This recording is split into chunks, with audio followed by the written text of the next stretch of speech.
All right, so one thing that I'm working on right now is building my credit.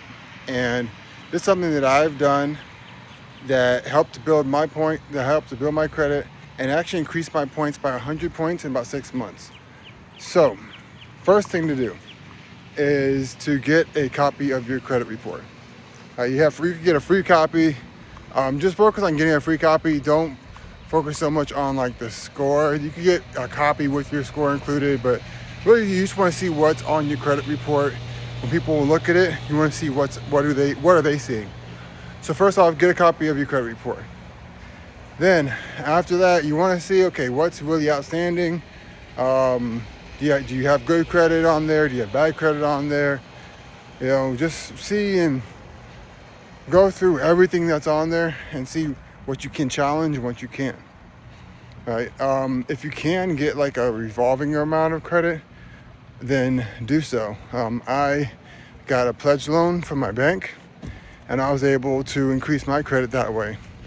But make sure you don't do too many pledge loans. If you want me to go more into depth on what a pledge loan is, then comment down below and I'll make another video about it. Now, you know what's on your credit report. You know what's the good stuff, what the bad stuff is. To get like a pledge loan or to get some good credit.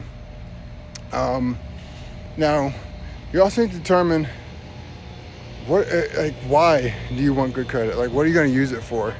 If your purpose is to like buy a house or get a loan for a business or something like that, then you have to determine what type of credit you want.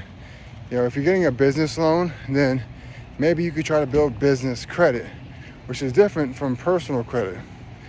And that's a whole different strategy. So make sure you determine what type of credit you want. If you're just doing personal, this is going to be more for just your personal credit. But that's a good starting point, was understanding what's on your credit report and trying to get some good credit on there. Now, a way to get good credit on there would be two ways that I did. One, the pledge loan. Then you can get a secured credit card. You can also get an unsecured credit card, which is also something that I did all at once. And I did this all within about a month, maybe two. And then I stopped applying for new credit cards or anything like that because I didn't want to have so many inquiries spread out over a long period of time. I wanted, if I wanted to do a lot of inquiries, I wanted them to be kind of all at the same time.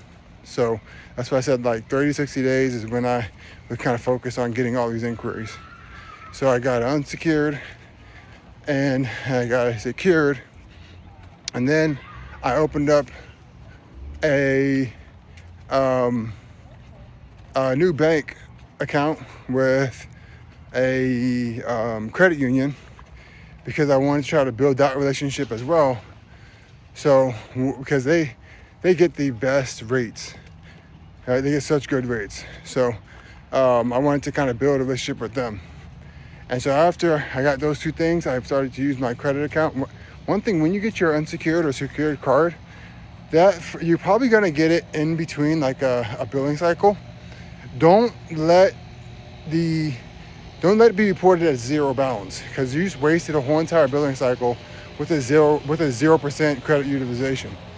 Instead, buy something like buy a pack of gum, and then that'll get reported on your billing statement, and that'll say say if you have $1,000 credit limit, and you usually want to keep it underneath 30%. I try to keep mine underneath 10, or in single digits.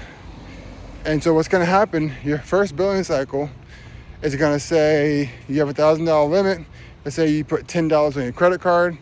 That's going to be 1%. Is that 1%? 10% is 100. Yeah, it's going to be 1% credit utilization, which is good. All right, you can put $100 on there. Like, it doesn't really matter how much you put on it, as long as you pay it off before your statement due date. You have to look at your statement due date and I think it's your balance due date. There's two different dates you have to know.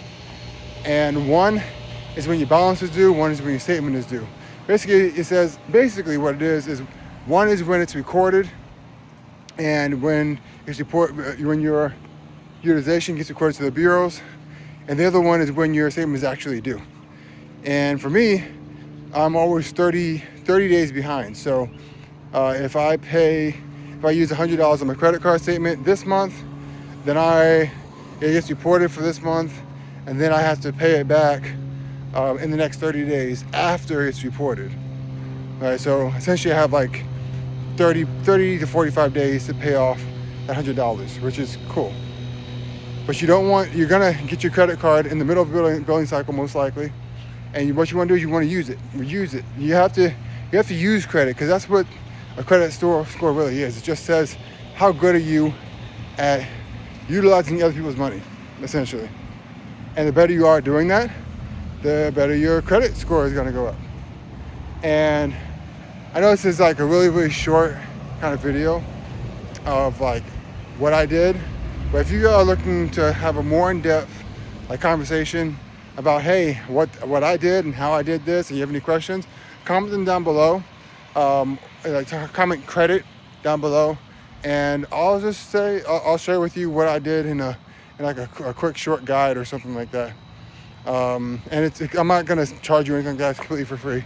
My goal is to make sure that you know what you're getting, and to get you into a house or get you into whatever you want with your credit score, because credit was not something that was really taught to me until later, and even when it was taught to me, like, I didn't understand it, so I didn't utilize it correctly. So, and I want to have you avoid that thing. When I got my first credit card, I paid for, I think it was like a $600 PlayStation. I ended up never paying that back.